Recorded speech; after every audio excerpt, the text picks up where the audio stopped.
Ndiyayikhetha igumgedlela inkosi enkulu ubhombela isitimela samampondo. Baba mkhulu phakade, amen. Lokhu phela okwakucelwa wuye Ushembe kuye uMathole inkosi yakwaButhelezi, ukuthi phela ubukhosi bakhe kube ibona bukhosi obuzosekela indlu yakwaZulu, indlunkulu phela oSuthu. Kuyinto yacishe yenzeka ngalesiya sikhathi kusabusa inkosi uSenzangakhona eyayiganwe uMabuthelezi owayewudadewabo wenkosi uPhungashe. Ilapho kwakulokoza khona umlilo wokuzwana phakathi kwalezi zizwe ezimbili, esakwaButhelezi nesakwaZulu. Ilapho uMabuthelezi owumfowabo kaPhungashe azithwala khona, wabe sethola umntwana uBhakuza. Wabe sethathwa lowo mntwana eyothukuswa khona ebukhosini bakwaButhelezi, eyokhuliswa phela umalume wakhe uPhungashe oyinkosi yakaButhelezi. uBhakuza ongumshana wayo inkosi uPhungashe wayokhuliselwa khona phela ukuthi afundiswe, efundiselwa khona phela ukuthi uzohlala esihlalweni sobukhosi sikaSenzangakhona uma esekhotheme. Ngaleso sikhathi uShaka wayehleli khona ezweni lakaMthethwa, naye eqeqeshwa yiyo inkosi yabaThethwa uDingiswayo.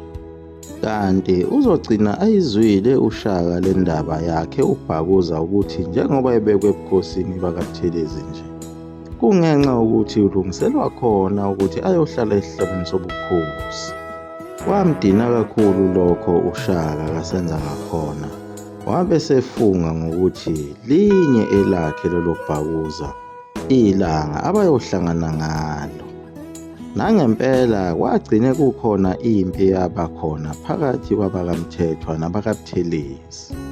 Wajabula kakhulu lapho uShaka ezwa ngalempi, wasebona kuyiyo azosebenzisa ngalo ithuba lokuthi ajuqe leli zinyane likaSenzangakhona elifihlwe khona laphayana kwaButhelezi. Imizamo yakhe uShaka yaphumelela kahle kakhulu, waze walithola leli zinyane elinguBhakuza, umshana wenkosi uPhungashe yakaButhelezi. Kwathi eselijuqile kwangaba mnandi kumalume walo leli zinyane longuBhakuza uPhungashe phela. Wayengamthandisisi uShaka ngenxa yokubulala umshana wakhe ngesihluku. Namagama ayewakhuluma uPhungashe ewabhekise kuye uShaka ayengemahle, njengoba wayembiza ngompokazana kaDingiswayo. Nawo lawo magama azafika ezindlebeni zakhe uShaka, wawabamba wathula wathi du, wathi liyoba linye futhi elakhe uyilanga unkosi uPhungashe. Nangempela kwathi uShaka uma esehleli esihlalweni sobukhosi wangayikhohlwa lento eyayikhulunywa kuye uPhungashe. Wabe seyasigasela isizwe sakhona kwabaButhelezi, wasijuqa ngejozi, wasinqoba, wabe sesithatha esesifaka ngaphansi kwakhe. Bamlahlekela kanjalo ubukhosi bakhe uPhungashe, njengoba phela uPhungashe wayezalwa kuyo indlu enkulu yakwaButhelezi, njengoba phela uyise kwakunguQwangubana kaMageba kaShenge. Ilapho-ke ubukhosi obabe sephuma khona endlini enkulu sebuya ekhohlo endlini kababa omncane wakhe uPhungashe, lowo phela kwakunguNyathi owayezalwa uMageba kaShenge oyinzala bantu. uNyathi wabe sezala uMlambo, uMlambo wabe sezala uMvulana, okuyena owazala uNgqengelele, owaba nobudlelwano obukhulu nayo indlunkulu yakwaZulu ngalesi sikhathi kubusa uShaka. Phela uNgqengelele kwakuwuye umeluleki omkhulu walo iLembe. uNgqengelele lona wayeseyinkosi yawo phela amaShenge. Ubukhosi bakwaZulu bakhiwa uShaka njena. Inkosi yakaButhelezi uNgqengelele inamakhulu amagalelo futhi yayingenalo igqubu lokuthi uShaka phela wakwahlasela isizwe sakaButhelezi, naye ukhokho wakhe onguphungashe owagcina ngako ukucela empunzini wabalekela esizweni sakwaZwide ecabanga ukuthi uzofike aphephe khona. Kodwa inkosi uZwide yajabula kakhulu njengoba yayikhonze ukunquma amakhosi ebese eyohlobisa ngayo esigodlweni sikanina kwaNdlovunga. Yathi ngafika nje inkosi kwaZwide bathi wasiza wayeziletha kade vele sasikufuna, babe sebeyishumbula ikhanda bahlobisa ngayo esigodlweni. Baphuma kanjalo ubukhosi endlini enkulu yakhe uphungashe kwabusa lona ikhohlo, njengoba uNgqengelele wagcine phela sezale yena umnyamana lona waba induna enkulu yakhe uCetshwayo empini yaseSandlwane. Umnyamana yena wabe sezala yena uTshani Bezwe, owaganwa amakhosikazi 10 kodwa abantwana do. Waze wacela kumfowabo owathiwa uMkhandumba owayebusa amashenge ayesengoje ukuba amuphe umntwana oyedwa vo womfana ozokwazi ukuthi phela amlusele amathole.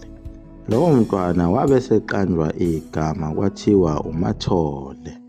Uye kanye lona phela wayekhuluma naye Ushembe khona lapha esigodlweni sakwaZulu. Ushembe wayesezovusa ubudlelwane bakaButhelezi nakwaZulu bakudala obacishe benzeka ngalesa sikhathi sikaBhakuza kusekhona inkosi uPhungashe nenkosi uSenzangakhona. Ngaleso sikhathi senkosi uSenzangakhona yiso kanye lesi okwakukhona ngaso uMzazela ongukhokho wakhe uShembe owasuka khona kulelizwe lakwaZulu walibhekisa khona ezintabeni zoKhahlamba eMtshezi, exoshwa yiko ukuzama ukulungisa izindaba zakhona kwaZulu. Njengoba umlando usuziphinda sekuzofika isizukulwane sakhe lesi esinguShembe khona eNdlunkulu kwaZulu. uMzazela wayecoshwe yibo abantu ababefana nabo omnyayiza kaNdabuko lona usaqopha wona umlando ungamfuni kahle uShembe. Ngalesi sikhathi uShembe besahlezi ebandla nezinduna ngesikhathi bephuza amanzi ngokhamba.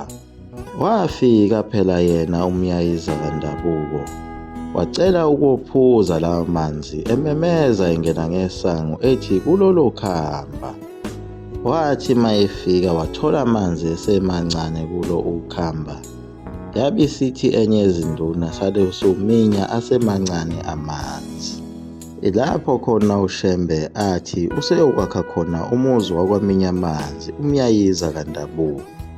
Ibandla lahleka lihleka lento eshiwo uye uShembe, kodwa umnyayiza kaNdabuko awabanga mnandi lamagama ngoba wayengasamthandisisi kahle uShembe, ethi uzoxova iNdlunkulu. Nangu futhi manje esekhuluma ngokuthi mina ngizophuma lapha ngishiye ikhaya ngiyokwakha umuzi wakwaminya amanzi. Yachwenza lo muntu. Yaqhubeka kanjalo inzondo yakhe umnyayiza kaNdabuko ngaye uShembe elokhu empende njalo njengoba wayencenga naso isilo uSolomoni ukuthi le ndoda izoxova ubukhosi bakwaZulu. Njengoba abantu sebeyithanda kangaka sebeyayiguqela, uzogcine ungasahlonishwa ungaseyona inkosi futhi lo muntu uthatha amakhosikazi ethu. Kwavuka lapho ukuba isitha sezwe, isitha somhlaba phela uShembe owayesolwa ngayo yonke into, njengoba kulo kwelaseNanda naseNdwedwe lapho ayesolwa khona ngokuthi udla izimbuzi zabantu entabeni enhlangakazi. AmaKristu ezimishini ayethi uthatha abantu bawo ngemilingo kanye nomhungulo wakho ahungula ngabo abantu.